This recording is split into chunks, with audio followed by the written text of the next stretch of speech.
Knox County students. I'm Nikki Blaylock and I teach at Gibbs High School. Welcome to KCS at Home, Summer Edition. Today's lesson is based on the Task 4 for English 2. If you don't have the assignment, it can be found by visiting the KCS website at knoxschools.org. Today we are going to be covering narrative writing, more specifically, the short story. These learning targets are important to keep in mind as you work through the next few activities. Question 1 is think about a story that you really enjoyed. Some of your answers might be the story had believable characters or an unexpected turn of events, clever dialogue, detailed description, or a lesson that the audience could take away. There are many correct answers, so if what you have written isn't listed here, don't think that you're wrong. Number 2 is what are some elements that are common to good short stories? These are the things that we're listing in our learning targets. Some elements might include multiple points of view, sequencing events to build on one another, using sensory language, and more. So number 3 says, as you read the sample short story, look for elements of a good story and mark the text when you find them. I have already marked up the text. I will wait for her in the yard that Maggie and I made so clean and wavy yesterday afternoon. A yard like this is more comfortable than most people know. It's not just a yard. It's like an extended living room.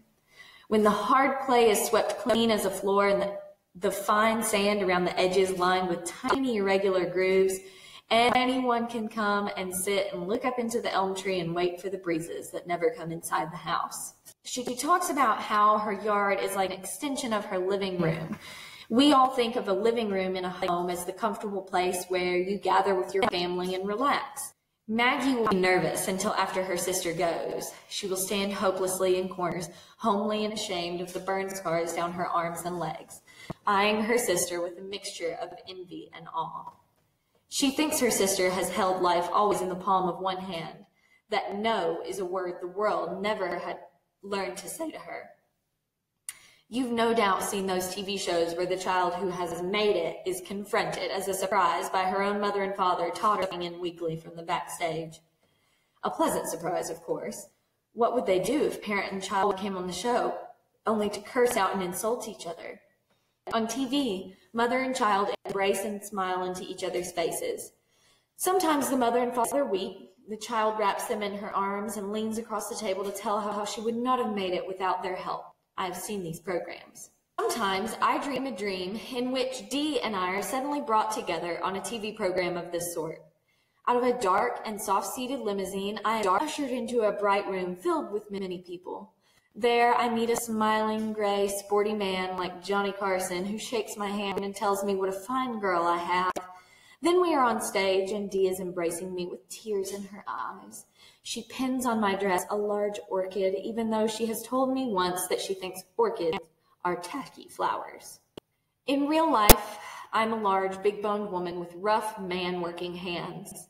In the winter, I wear flannel nightgowns to bed and overalls during the day. I can kill and clean a hog as mercilessly as a man. My fat keeps me hot in zero weather. I can work outside all day, breaking ice to get water for washing. I can eat pork liver cooked over the open fire minutes after it comes steaming from the hog. One winter, I knocked a bull calf straight in the brain between the eyes with a sledgehammer and had the meat hung up to chill before nightfall. But of course, all this does not show on television. I'm the way my daughter would want me to be. 100 pounds lighter, my skin like an uncooked barley pancake. My hair glistens in the hot, bright lights. Johnny Carson has much to do to keep up with my quick and witty tongue. I've done something here that English teachers would not be happy with me about. I've highlighted an entire paragraph, but I think the paragraph is important because it shows so much contrast between who this woman sees herself as and who her daughter wishes her to be. But that is a mistake. I know even before I wake up. Whoever knew a Johnson with a quick tongue? Who can even imagine me looking a strange white man in the eye? It seems to me I have talked to them, always with one foot raised in flight, with my head fumed in whichever way is farthest from them. Dee, though, she would always look anyone in the eye. Hesitation was no part of her nature. How do I look, Mama? Maggie says, showing just enough of her thin body enveloped in pink skirt and red blouse for me to know she's there, almost hidden by the door. I missed this. Hesitation was no part of her nature. This is showing how headstrong Dee is, and we see a little bit more of that down here where we're about to read. Come out into the yard, I say. Have you ever seen a lame animal, perhaps a dog run over by some careless person rich enough to own a car, sidle up to someone who is ignorant enough to be kind to him? That is the way my Maggie walks. She has been like this, chin on chest, eyes on the ground, feet in shuffle, ever since the fire that burned the other house to the ground. Dee is lighter than Maggie, with nicer hair and a fuller figure. She's a woman now, though sometimes I forget. How long ago was it that the other house burned? 10? 12 years? Sometimes I can still hear the flames and feel Maggie's arms sticking to me, her hair smoking and her dress falling off her in little black papery flakes.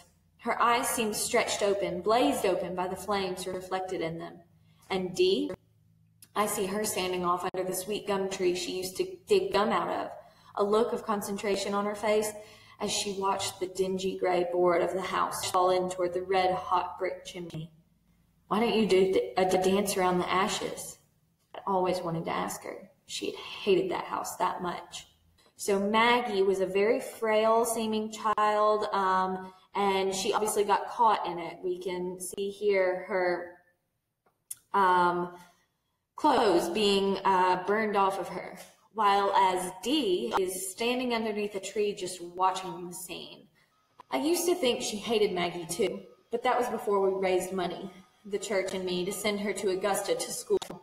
She used to read to us without pity, forcing words, lies, other folks' habits, whole lives upon us too, sitting trapped and ignorant underneath her voice. She washed us in a river of make-believe, burned us with a lot of knowledge which we didn't necessarily need to know, pressed us to her with the serious way she read, to shove us away at just the moment like dimwits we seemed about to understand. Dee wanted nice things. A yellow organdy dress to wear to her graduation from high school, black pumps to match a green suit she made from an old suit somebody gave me. She was determined to stare down any disaster in her efforts. Her eyelids would not flicker for minutes at a time. Often I fought off the temptation to shake her. At 16, she had a style of her own and knew what style was. Again, I really like here how the author makes this stark contrast and lets you know that Dee is very, very different from Maggie. She wanted nice things, and she was determined, headstrong again, to stare down disaster in her efforts. I never had an education myself. After second grade, the school was closed down. Don't ask me why. In 1927, colored ask fewer questions than they do now. Sometimes Maggie reads to me. She stumbles along good-naturedly, but can't see well. She knows she is not bright. Like good looks and money, quickness passes her by. She will marry John Thomas, who has mossy teeth and an earnest face. And then I'll be free to sit here and I guess just sing church songs to myself. Although I never was a good singer, never could carry a tune. I was always better in a man's job. I used to love to milk till I was hooked in the side in 49. Cows are soothing and slow and don't bother you unless you try to milk them the wrong way.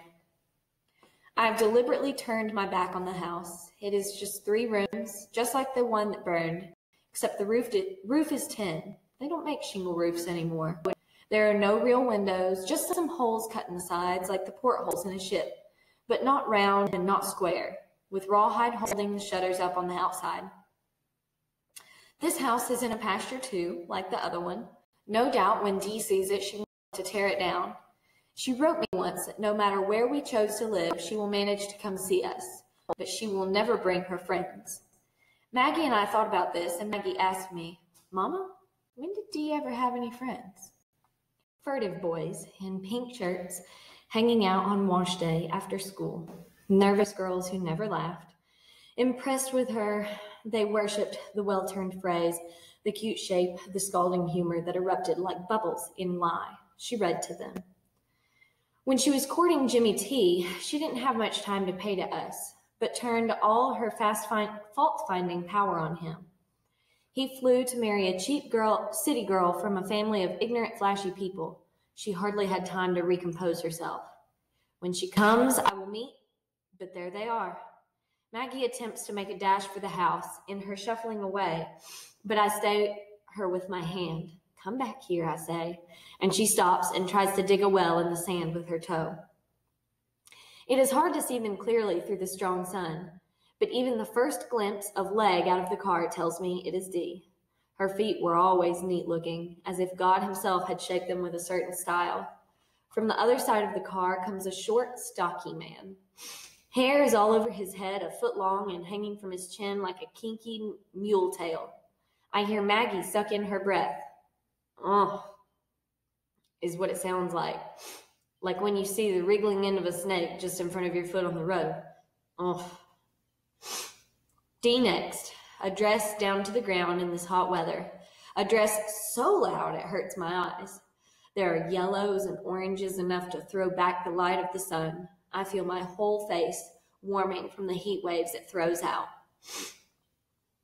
I really like this line because it really describes, it gives you some of that sensory language. And again, you get to vividly picture what Dee's dress looks like. Earrings gold too and hanging down to her shoulders, bracelets dangling and making noises when she moves her arm up to shake the folds of the dress out of her armpits. The dress is loose and flows, and she walks closer. I like it. I hear Maggie go, ugh, again. It is her sister's hair. It stands straight up like the wool on a sheep. It is black as night, and around the edges are two long pigtails that rope about like small lizards disappearing behind her ears. Wasu Zotino, she says, coming on in that gliding way the dress makes her move. The short, stocky fellow with the hair to his navel is all grinning, and he follows up with, Assalam alaikum, my mother and sister. He moves to hug Maggie, but she falls back right up against the back of my chair. I feel her trembling there, and when I look up, I see the perspiration falling off her chin. Don't get up, says Dee. Since I am stout, it takes something of a push. You can see me trying to move a second or two before I make it. I think this line is very funny. This Mama is talking about the way she moves and how it takes her some effort to get up out of a chair. And it just makes you, again, activate some prior knowledge, maybe in thinking about the way your mom or dad, or maybe grandma, grandpa, aunt, uncle, takes some effort to get out of a chair. So I think it's a bit comical. She turns, showing white heels through her sandals, and goes back to the car. Out she peeks next with a Polaroid. She stoops down quickly and lines up picture after picture of me sitting there in front of the house with Maggie cowering behind me. She never takes a shot without making sure the house is included. When a cow comes nibbling around the edge of the yard, she snaps it and me and Maggie in the house. Then she puts the Polaroid in the back seat of the car and comes up and kisses me on the forehead. Meanwhile, Assalamu alaikum is going through motions with Maggie's hand. Maggie's hand is as limp as a fish and probably as cold despite the sweat, and she keeps trying to pull it back. It looks like Assalamu alaikum wants to shake hands but wants to do it fancy. This kind of shows, so this person has come with Dee to their house, and we don't really know anything about him other than his name, which is very different, as you can tell by me struggling to say it. And also, this interaction here. So the fact that he's trying to shake our hands but wants to do it in a fancy way starts to tell us a little bit about his nature.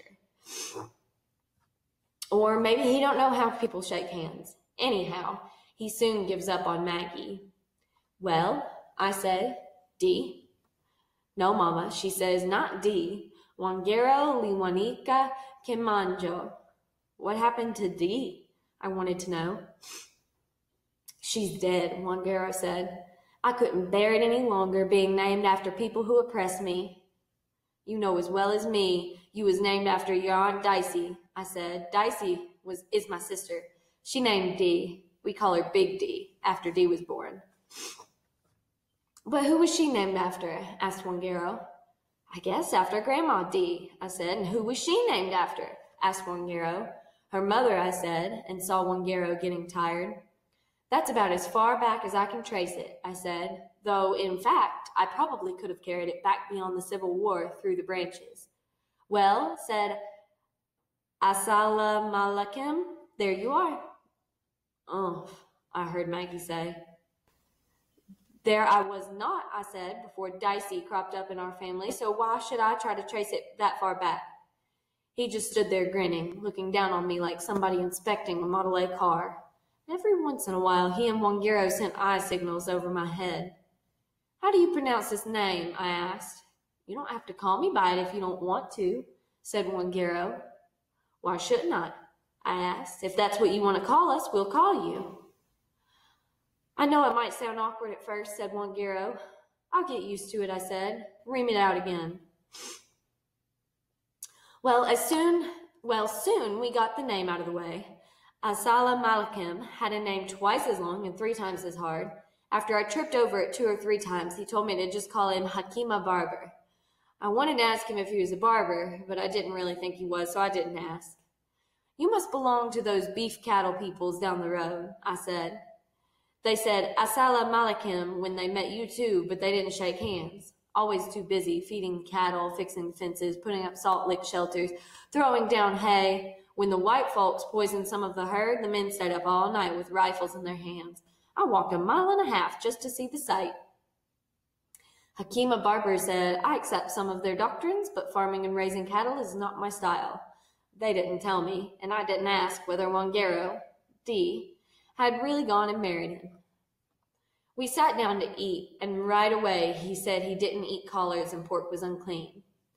So, for those of you who don't know, collard greens and pork were staples in the rural South.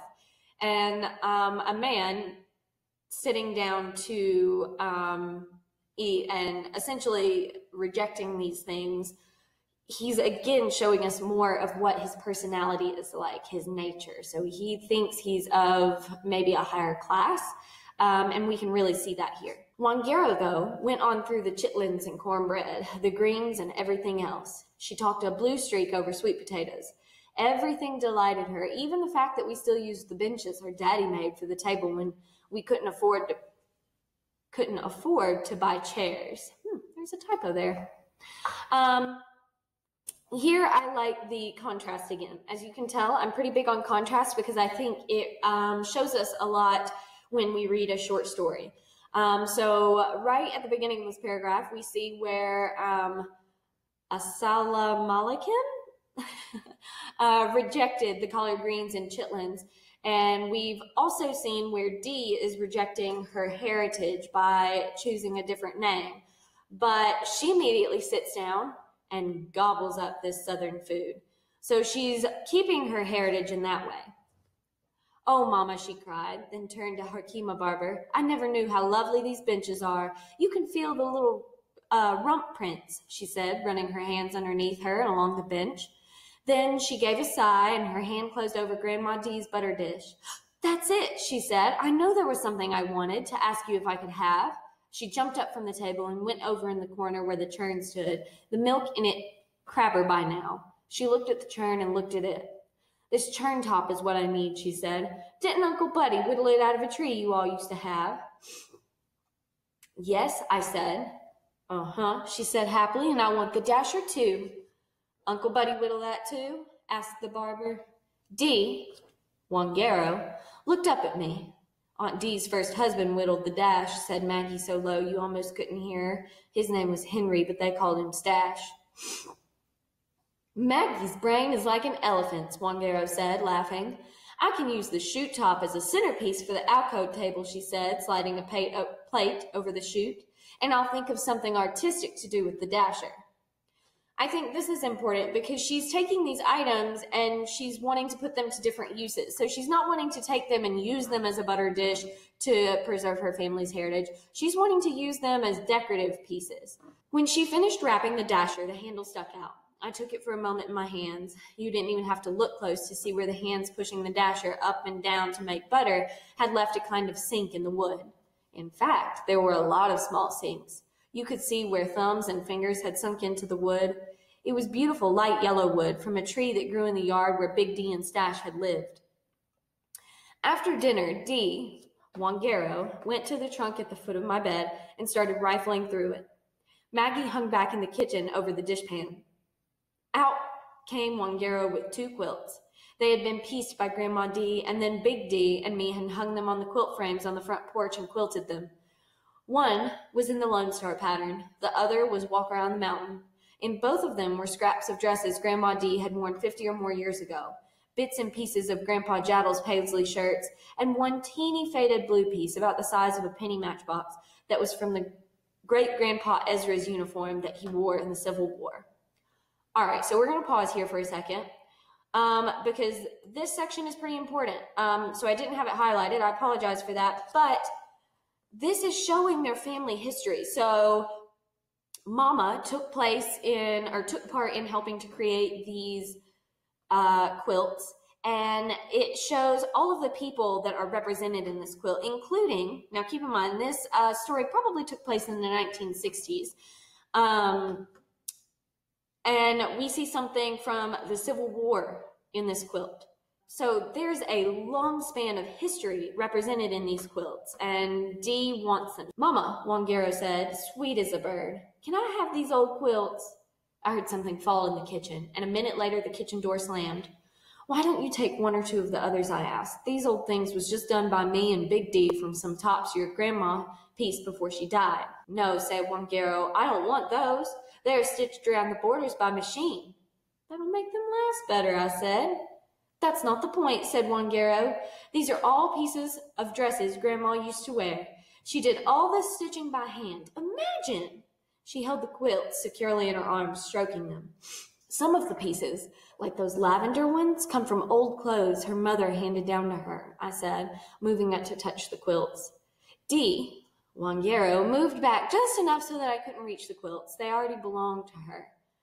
Imagine, she breathed again, clutching them closely to her bosom. The truth is, I said, I promised to give them quilts to Maggie for when she marries John Thomas. She gasped like a bee had stung her. Maggie can't appreciate these quilts, she said. She'd probably be backward enough to put them to everyday use. I want you to remember what the title of the short story is. I reckon she would, I said. God knows I've been saving them for long enough with nobody using them. I hope she will. I don't want to bring up how I had offered Dee, Wangero, a quilt when she went away to college. Then she had told they were old-fashioned, out of style. But they're priceless, she was saying now, furiously, for she has a temper. Maggie would put them on the bed, and in 5 years they'd be in rags, less than that. She can always make some more, I said. Maggie knows how to quilt. Dee, Wangero looked at me with hatred. You just will not understand the point in these quilts. These quilts! Well, I said, stumped, what would you do with them? Hang them, she said, as if that was the only thing you could do with quilts. Right here is important. Mama is making the distinction, the very clear line in the sand of what she believes quilts, even very sentimental quilts, should be used for, while Dee thinks they're supposed to be decorative. She can have them, Mama, she said, like somebody used to never winning anything or having anything reserved for her. I can remember Grandma Dee without the quilts. I looked at her hard. She had filled her bottom lip with checkerberry snuff and gave her face kind of a dopey hangdog look. It was Grandma Dee and Big D who taught her how to quilt herself. She stood there with her scarred hands hidden in the folds of her skirt. She looked at her sister with something like fear, but she wasn't mad at her. This was Maggie's portion. This was the way she knew God to work. When I looked at her like something hit me in the top of my head and ran down to the soles of my feet. Just like that. Just like when I'm in church and the Spirit of God touches me and I get happy and shout. I did something I'd never done before. Hugged Maggie to me, then dragged her into the room, snatched the quilts out of Miss Wangero's hands and dumped them into Maggie's lap. Maggie just sat there on my bed with her mouth open. Here we get to see more of those character development pieces. Maggie is very stunned, probably just as stunned as Dee, that she's getting the quilts instead of Dee. And Mama is making a decision, as she says, that she's never done before because she knows Maggie will preserve the heritage a little bit better. Take 1 or 2 of the others, I said to Dee, but she turned without a word and went to Hakima Barber. You just don't understand, she said as Maggie and I came out to the car. What don't I understand? I wanted to know. Your heritage, she said. And then she turned to Maggie, kissed her, and said, you ought to try to make something of yourself too, Maggie. It's really a new day for us, but from the way you and Mama still live, you'd never know it. She put on some sunglasses that hid everything above the tip of her nose and chin. Maggie smiled, maybe at the sunglasses, but a real smile, not scared. After we watched the car dust settle, I asked Maggie to bring me a dip of snuff, and then the two of us just sat there enjoying until it was time to go in the house and go to bed. What is the main focus of this story? Some of your answers could be the value and meaning of cultural or family heritage, the rejection of cultural or family heritage, or the conflict between dreams of what could be and the reality of what is. Your plot diagram includes a space in the middle there to take notes about conflict. Be sure to think about both internal and external conflicts faced by the character. The setting is a just swept yard in the 1960s. I promise I will read this aloud, and I'm sorry that my little video bubble here is going to cover up some of the text. Dee is a sophisticated, educated child who has made it and was never told no. While Maggie, so it says Maggie behind my bubble there, and she is less sophisticated and educated, but understands the meaning of her heritage. Mama is considered made for a man's job. She sees right through Dee and knows her daughter well, wants to impress Dee. The situation that we have going on is that Maggie and Mama are waiting for Dee. Now we're going to move into the rising action. Mama and Maggie wait for Dee until her car arrives. During this time, Mama fantasizes about what it would be like if Dee showed appreciation for her. Then Mama flashbacks to their old house burning down with Maggie in the fire and Dee watching from outside, showing how little she appreciated the family home. Next, Dee and her boyfriend finally arrive and introduce themselves. Dee introduces herself with a new name, Wangaro. Once in the house, Wangaro asks for the quilts to keep in her own home. She wants the quilts that have already been promised to Maggie, and Maggie decides to give the quilts to Wangaro. We then move into the climax, and this is the moment of the most tension in the story. So Mama takes the quilts from Wangaro and gives them to Maggie because she would use the quilts for their intended purpose. Mama decided it was time to tell Dee, or Wangaro, no for once. Moving into the following action, we see that Maggie is in awe that she got to keep the quilts instead of Dee. Mama tells Dee, Wangaro, to take two other quilts, but Dee responds that they don't understand their heritage. This is ironic because Dee wants to understand her heritage by misusing material objects after rejecting her family name. The resolution of the story is Dee leaves thinking she has had the last word about what her mom and sister need to do about appreciating their heritage. But Mama and Maggie know the right choice was made by keeping the quilts. Maggie and Mama contently watched Dee leave and spend time together like a real family until it was time for bed. Now that we have filled in the plot diagram for everyday use, you should practice. We have looked at the learning targets. We've looked at various elements of a short story. You've read an example short story and took annotation and notes, and you filled in the plot diagram. So now you get to do this all on your own. You may write a fictional or biographical narrative of any length you want, but try to incorporate the elements of plot from the diagram. I've put the plot diagram here for you to copy. There are many other examples online that you are welcome to look up. I like to use this as my pre-writing step when I'm doing a narrative. So I will take a plot diagram, and if I'm writing a fictional story, I will make up the characters and the setting and start building my frame. Or if I'm retelling a story from my life, a biographical narrative, I will fill in the blanks based on my memory. So having this as your roadmap can really help you.